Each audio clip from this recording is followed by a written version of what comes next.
একই তাপমাত্রা ও চাপে একটি সরু ছিদ্র পথ দিয়ে সম আয়তনের অক্সিজেন ও একটি অজ্ঞাত গ্যাসের নিঃসরণের জন্য 56 সেকেন্ড ও 80 সেকেন্ড সময় লাগে। অজ্ঞাত গ্যাসটির আণবিক ভর নির্ণয় করো। একটি সরু ছিদ্র পথ দিয়ে সম আয়তনের অক্সিজেন ও একটি অজ্ঞাত গ্যাসের নিঃসরণের জন্য যে সময়টা লাগে সেটা দেওয়া আছে। অক্সিজেন গ্যাসের নিঃসরণের জন্য সময় লাগে 56 সেকেন্ড এবং অজ্ঞাত গ্যাসের নিঃসরণের জন্য সময় লাগে 80 সেকেন্ড।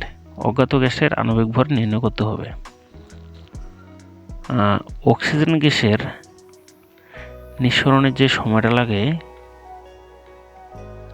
সেটা হলো 56 সেকেন্ড এবং অজ্ঞাত গ্যাস, সেই অজ্ঞাত গ্যাসটাকে আমরা ধরলাম এ, এবং এই এ গ্যাসের সময় লাগে TA ইকুয়াল 80 সেকেন্ড। অজ্ঞাত গ্যাসের আণবিক ভর নির্ণয় করতে হবে। ধরি অজ্ঞাত গ্যাসের আণবিক ভর Ma ইকুয়াল ওয়াট, আর অক্সিজেন গ্যাসের আণবিক ভর O2 16 × 2 ইকুয়াল 32 গ্রাম। আমরা জানি R1 ইকুয়াল V/T1 এবং R2 ইকুয়াল V/T2। যেহেতু গ্যাস দুটি সম আয়তনের ছিল, এজন্য আমরা এভাবে লিখতে পারি। এটা 1 নম্বর আর এটা 2 নম্বর সমীকরণ ধরলাম। আমরা যদি এখন R1 এর মানটাকে R2 দিয়ে ভাগ করি, V/T1 V/T2 V/T1 equal into T2/V, VV কাটা যায়, R1/R2।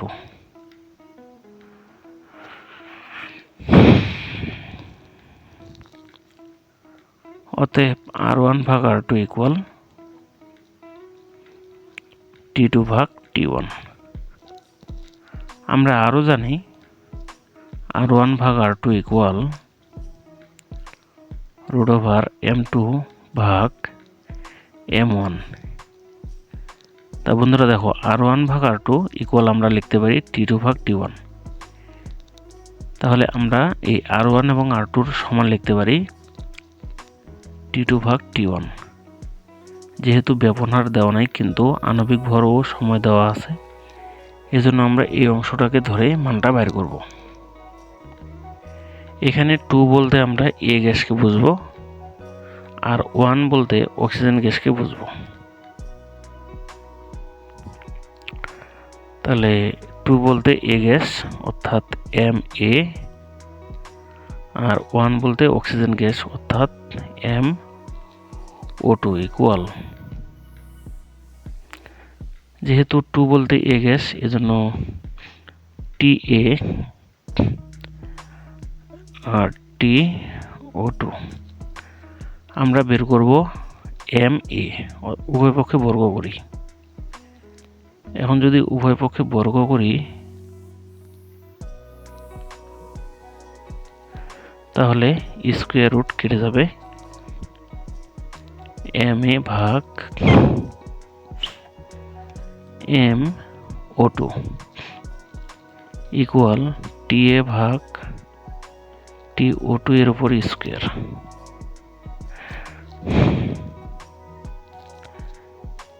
Ma equal MO2 into TA/TO2 এর উপর স্কয়ার। অক্সিজেন গ্যাসের আণবিক ভর আমরা জানি 32 গ্রাম ইন্টু TA, অর্থাৎ এ গ্যাসের ব্যবহৃত হতে সময় লাগে 80 সেকেন্ড এবং অক্সিজেন গ্যাসের সময় লাগে 56 সেকেন্ড, এর উপর স্কয়ার। ফলাফল আসবে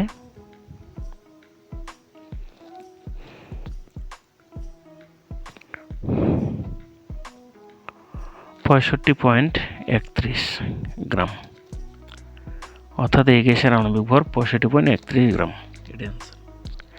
বন্ধুরা, ভিডিওগুলোকে ভালো লাগলে অবশ্যই লাইক কমেন্ট শেয়ার করবেন।